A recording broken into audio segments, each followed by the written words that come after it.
ឃើញបើក្បាលវីដេអូមកកាន់មីបង្ហាញបងប្អូនហ្នឹងគឺមិនមែនខ្ញុំចូលចិត្តមីទេបងប្អូនណាបាទប៉ុន្តែពេលហ្នឹងគឺអត់មានអីហូបក្រៅពីមីបាទអញ្ចឹងហើយគឺមានតែមីនឹងឯងអញ្ចឹងជាមួយនឹងក្រុមការងារពី3នាក់មុននឹង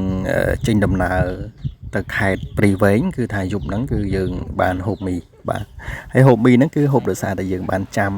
អ្នករាល់ម្នាក់ដែលគាត់អត់ទាន់បានមកដល់កន្លែងឡើងឡានណាអញ្ចឹងហើយក៏ហេវពេកក៏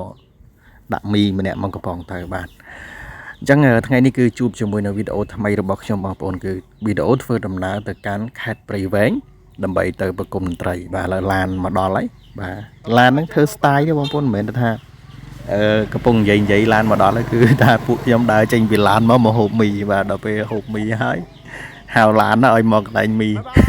អញ្ចឹងណាបាទហើយគាត់ធ្វើជាលាគ្នាអីចឹងតាមពិតអត់ទេបាទគឺនៅកន្លែងតែមួយចិត្តគ្នាហ្នឹងបាទហើយប្រុសស្អាតមិញហ្នឹងគឺតកងឡានបាទតាមពិតតកងឡាននៅអង្គុយចិត្តយើងនេះទេបាទហើយចំពោះថ្ងៃហ្នឹងផងដែរគឺយើងមានឧបសគ្គតិចតួចបាទប៉ុន្តែអត់បញ្ហាទេទាំងទៅទាំងមក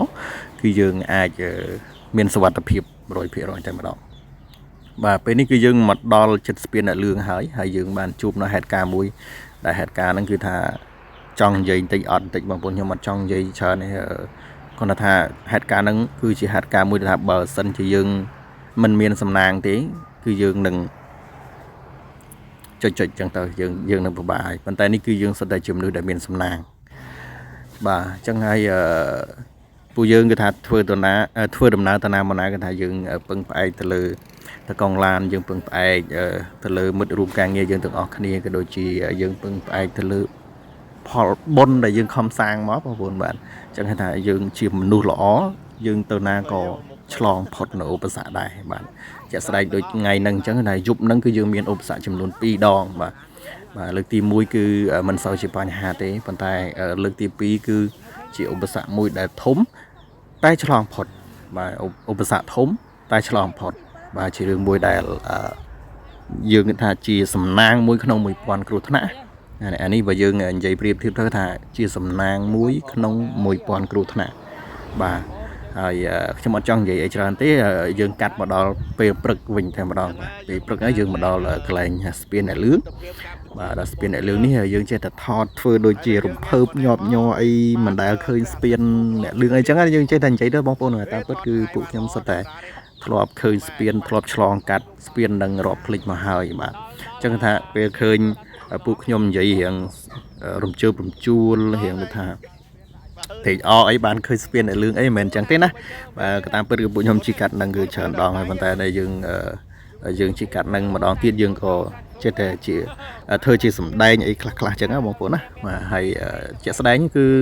ដល់លើស្ពានហ្នឹងគឺវាមានទេសភាពស្អាតមែនយើងមើលទៅមកខាងទៅក៏យើងឃើញលក្ខណៈដូចជាដើមឈើច្រើនអញ្ចឹងទៅមើលមកខាងទៀតមានដំណាំរបស់ប្រជាជនច្រើនហើយយើងមើលទៅមុខទៅក៏ឃើញស្ពានដែលជាស្ពានមួយដែលមានលក្ខណៈបច្ចេកទេសទំនើបដែលកសាងរវាងមិត្តភាពកម្ពុជាជាមួយនឹងប្រទេសជប៉ុនណាបាទអញ្ចឹងគឺថាយើងឆ្លងកាត់កន្លែងហ្នឹងច្រើនដងប៉ុណ្ណាក៏ដល់ពេលខ្លះយើងមើលទេសភាពអញ្ចឹងបងប្អូនដែរបាទឃើញទេសភាពអញ្ចឹងទៅធ្វើអារម្មណ៍យើងវាស្រស់ស្រាយមួយយ៉ាងដែរហើយមួយយ៉ាងយើងធ្វើដំណើរទៅប្រគំតន្ត្រីនៅខេត្តឆ្ងាយយើងបានជិះជាមួយនឹងក្រុមការងារយើងជួបពូជួបមីងជួបបងជួបប្អូនដែលនៅជាមួយគ្នាយើងជជែកគ្នាលេងបដើអីបដើអញ្ចឹងទៅវាសប្បាយមួយយ៉ាងដែរបាទហើយភ្លេចខ្លួនក៏វាឆ្លងពេលវេលាមកដល់ពេលនេះអញ្ចឹងទៅក៏អត់មានអីសល់ច្រើនគឺមានតែវីដេអូហ្នឹងហើយមានតែវីដេអូហ្នឹងដើម្បីយកមករំលឹកអនុស្សាវរីយ៍របស់យើងបាទហើយយើងមើលទៅមកខាងបងប្អូនបាទយើងមើលទៅមកខាងនេះគឺថាយើងឃើញសុទ្ធតែជាព្រៃអញ្ចឹងទៅបាទហើយមើលទៅម្ខាងទៀតគឺមានផ្ទះប្រជាជនមានទឹកទន្លេមានអីអញ្ចឹងណាបាទឥឡូវយើងមកដល់លើស្ពានហើយយើងកំពុងតែឡើងបងប្អូនបាទកំពុងតែឡើងអត់តន់ដល់ចំណុចកំពូលរបស់វាទេហើយពួកខ្ញុំចូលចិត្តនិយាយលេងនៅលើឡានហ្នឹងថាស្ពានគេធ្វើពីខ្សែតសៃបាទនៅអាខ្សែកាបគេធំប៉ុនផ្លូណាពេលយើងមើលពីចម្ងាយមកវាដូចជាខ្សែតសៃតាមពិតមែនទេបាទគឺរបស់គេបច្ចេកទេសរបស់គេត្រឹមត្រូវបាទអញ្ចឹងមកដល់កណ្ដាលវីដេអូនេះរំលឹកជូនបងប្អូនទាំងអស់គ្នាថាឥឡូវនេះក្រុម MyD សុភិនតន្ត្រី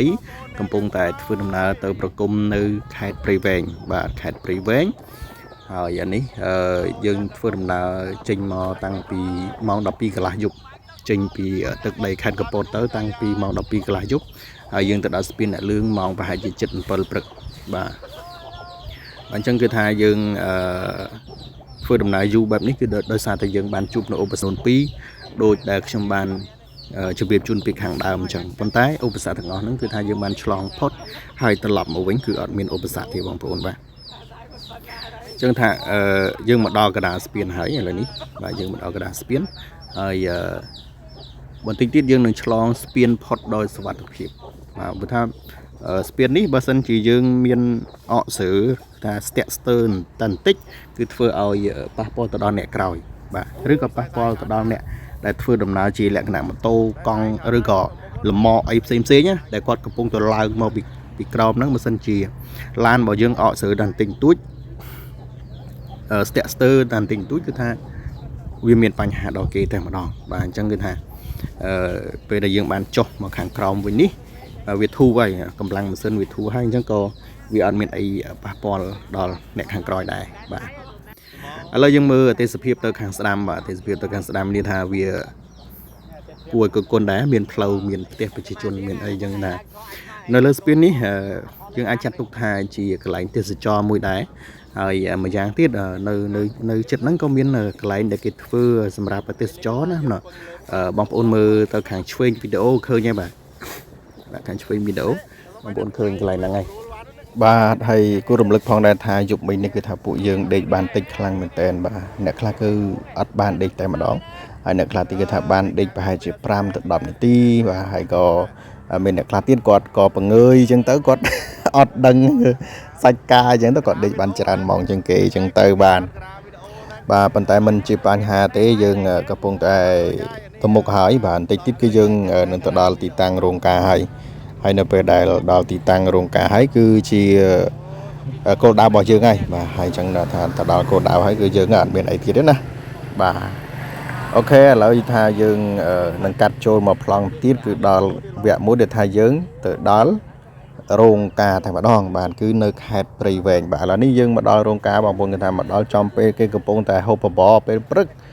បាទហើយគេកំពុងតែជួបជុំគ្នាណាយើងចុះមកមុខស៊ីនទាំងអស់បងប្អូនហើយតែមានអារម្មណ៍ថាយ៉ាងខ្មាស់គេដែរមិនធ្វើម៉េចបើយើងអត់បានដេកមកយប់ហើយមុខវាមិនស្អាតដូចអ្នកគេផាត់មុខនៅកន្លែងហ្នឹងទេបាទហ្នឹងហើយគឺថាមានតែតាមដំណើរហ្នឹងទៅបាទធ្វើម៉េចមុខវាអញ្ចឹងណាបាទហ្នឹងហើយមកដល់ហើយយើងក៏រៀបចំបានហូបបបរហូបអីចឹងទៅមានការទទួលពីបងប្អូននៅកន្លែងហ្នឹងហើយក៏កាត់មកដល់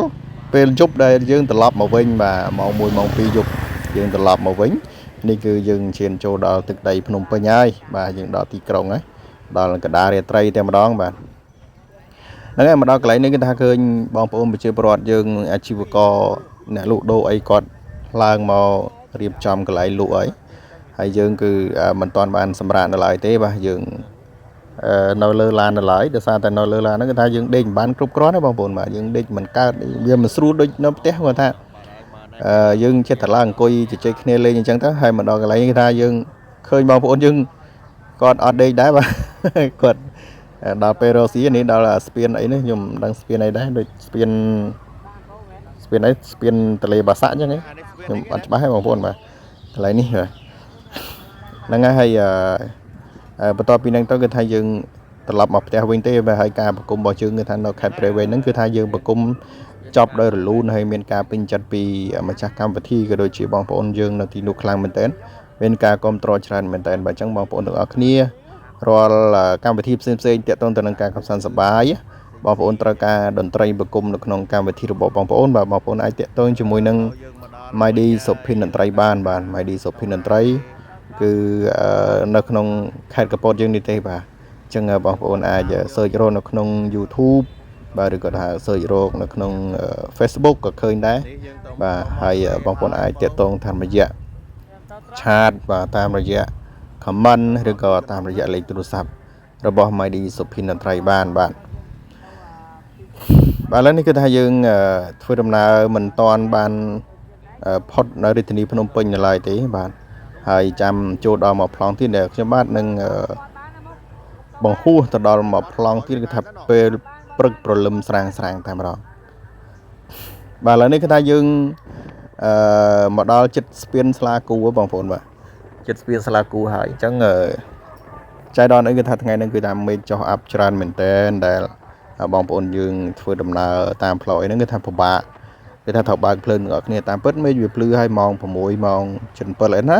ប៉ុន្តែគឺថាចុះអាប់បងប្អូនមើលនៅក្នុងវីដេអូដឹងហើយចុះអាប់ឡើងសក្បោះយើងមើលគ្នាអត់ចង់ឃើញតែម្ដងហើយអញ្ចឹងគឺថាវាប៉ះពាល់ច្រើនដែរសម្រាប់បងប្អូនយើងដែលមានបញ្ហាលាក់ស៊ីច្រមុះបងប្អូនយើងដែលថាចាញ់ជាមួយអាកាសធាតុត្រជាក់អីហ្នឹងគឺថាងាយនឹងផ្ដាសាយខ្លាំងមែនទែនបាទអញ្ចឹងគឺថាសូមថែរក្សាសុខភាពទាំងអស់គ្នានៅពេលដែលបងប្អូនយើងទាំងអស់គ្នាហ្នឹងឆ្លងកាត់នៅពេលដែលមានព្រិលធ្លាក់ឬក៏ថាមេឃចុះអាប់អីចឹងទៅបាទនេះគឺថាមុខខ្ញុំបងប្អូនមុខខ្ញុំហើយបងប្អូនយើងគឺថាដេកអស់ហើយបាទបងប្អូនយើងដេកក្លុំអស់ហើយអញ្ចឹងខ្ញុំអត់ឲ្យឃើញទេនៅតែខ្ញុំហើយពីអ្នកពូមួយខាងក្រោយនោះទេបាទហ្នឹងហើយអរគុណច្រើនបងប្អូនទាំងអស់គ្នាឥឡូវចិត្តដល់ស្ពានស្លាគូតកង់ឡានឈប់ឲ្យដាក់កាទៀវម្នាក់មួយចានសិនអញ្ចឹងខ្ញុំក៏ដាក់កាទៀវម្នាក់មួយចានហើយបន្តដំណើរមកដល់ផ្ទះតែម្ដង